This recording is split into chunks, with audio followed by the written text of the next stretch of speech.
The ignorant person may say, "How can you get anything merely by wanting it?" I say that through concentration you can get anything you want. Every desire can be gratified, but whether it is will depend upon you concentrating to have that desire fulfilled. Merely wishing for something will not bring it.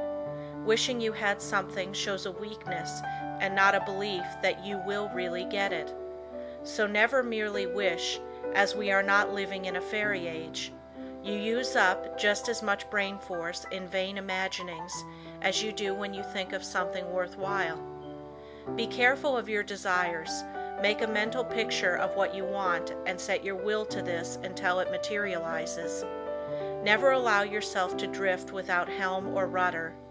Know what you want to do and strive with all your might to do it, and you will succeed. Feel that you can accomplish anything you undertake. Many undertake to do things, but feel when they start they are going to fail, and they usually do. I will give an illustration. A man goes to a store for an article. The clerk says, "I'm sorry, we do not have it." But the man that is determined to get that thing inquires if he does not know where he can get it. Again receiving an unsatisfactory answer, the determined buyer consults the manager, and finally he finds where the article can be bought. That is the whole secret of concentrating on getting what you want.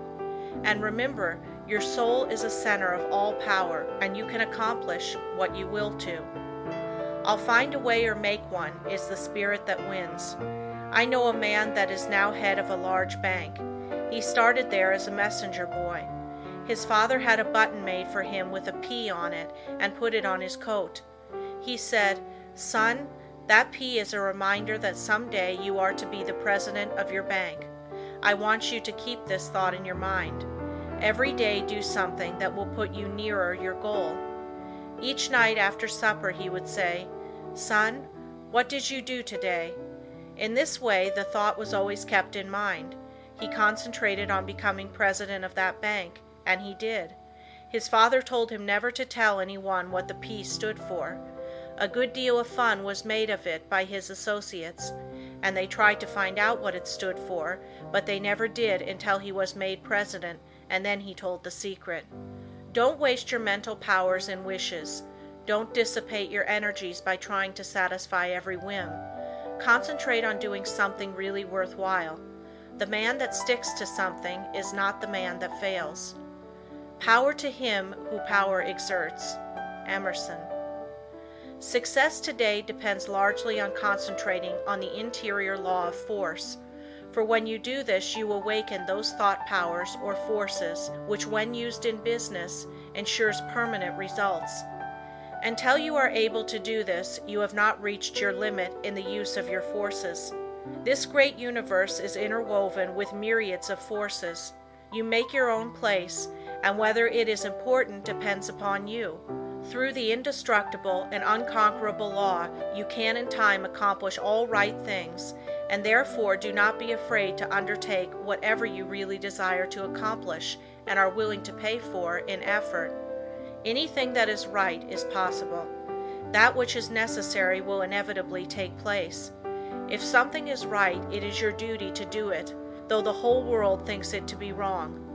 God and one are always a majority, or in plain words, that omnipotent interior law which is God, and the organism that represents you, is able to conquer the whole world if your cause is absolutely just. Don't say, "I wish I was a great man." You can do anything that is proper and you want to do.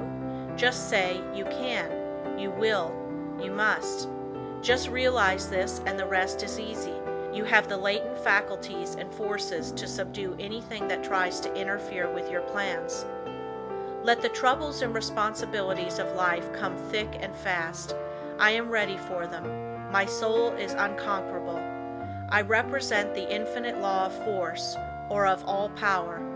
This God within is my all-sufficient strength and ever-present help in time of trouble. The more difficulties, the greater its triumphs through me. The harder my trials, the faster I go in the development of my inherent strength.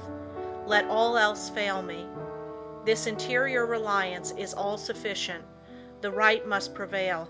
I demand wisdom and power to know and follow the right. My higher self is all wise. I now draw nearer to it.